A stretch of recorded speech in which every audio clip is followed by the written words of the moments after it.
প্রায় ১.৫ মাস পর হরিহরপাড়ার নতুন ব্লক সভাপতি পেল কংগ্রেস। জাহাঙ্গীর শাহের জায়গায় ব্লক সভাপতির দায়িত্বে বিজয় শেখ। গত বুধবার নতুন ব্লক সভাপতির নাম ঘোষণা করে জেলা কংগ্রেস নেতৃত্ব।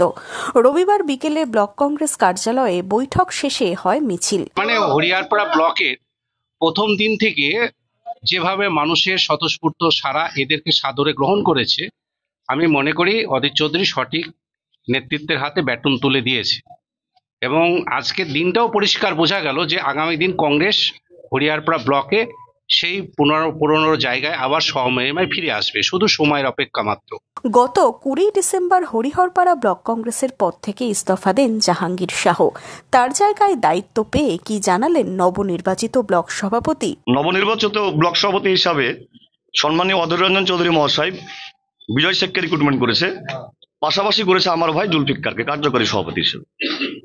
এই কথাটা শোনা মাত্রই হরিহরপাড়া ব্লকের বিভিন্ন প্রান্ত থেকে যেভাবে মানুষের উপস্থিতি আজকে দেখলাম হরিহরপাড়া ব্লক কংগ্রেস কার্যালয়ে, সেই সঙ্গে হরিহরপাড়া বাজার আমরা পরিক্রমা করলাম, তাতে মানুষ সদরে আমাদেরকে গ্রহণ করেছে বলে মনে করছি।